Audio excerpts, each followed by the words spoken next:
Hello, everybody. Hope you're doing well and ready and excited for the Thanksgiving holiday. Thanks again for all of your comments. Again, feel free to leave a comment if you'd like to see something in particular, if you'd like me to cover a specific topic, or if you have questions in general about my experience or user experience. So today I'd like to go over, I guess, the practicality of going through a UX bootcamp and getting a job, right? There's a number of courses, number of platforms, number of programs out there, and I'm not sure how many actually guarantee a job. Springboard does guarantee a job, but as I'm applying and researching opportunities and getting interviews, something that's becoming increasingly clear is there's a lot of competition out there. Again, this is my personal opinion. Hopefully, you have had a better experience and you've been able to get a great job faster. But my personal experience has been, Springboard, there's a job guarantee. I'll do this course full time and I will have a job and it's going to be great and that's it. And I'm going to make a bunch of money and I'll be in tech. So it's been a couple months, but that's not really, of course, that's not been the case. There's support services out there. Springboard's career placements is relatively new and a little bit clunky, but it's there. But that's really the focus of my video review today, is just make some smart decisions, do what makes you feel comfortable, but know that it's going to be a little bit of work after you finish the program.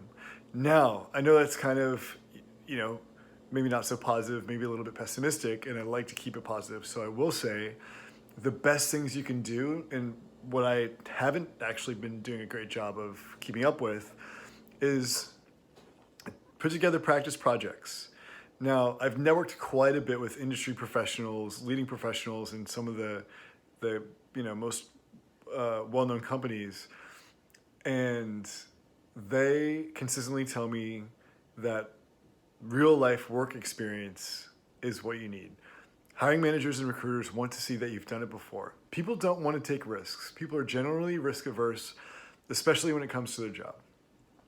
And if that job is recruiting or hiring someone, they want proof that you've done it, you can do it, and you'll continue to be able to do it. Now that's really tough. How do you get the actual real world work experience if you need real world work experience to get the real world work experience, right? So what's been recommended to me is take on pro bono projects where you're working with the client. It's not just you creating the constraints and then determining the appropriate solution. They want to see real world work experience where you've collaborated, we've worked on teams, where you have a budget, where you have a schedule.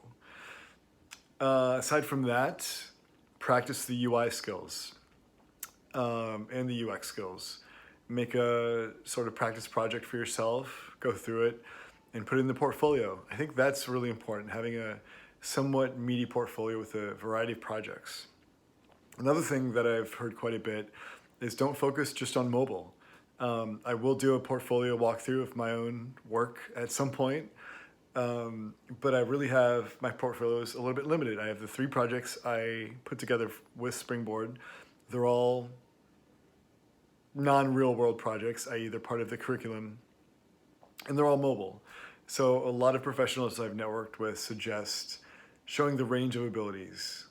Put together some projects on web, mobile, show diversity.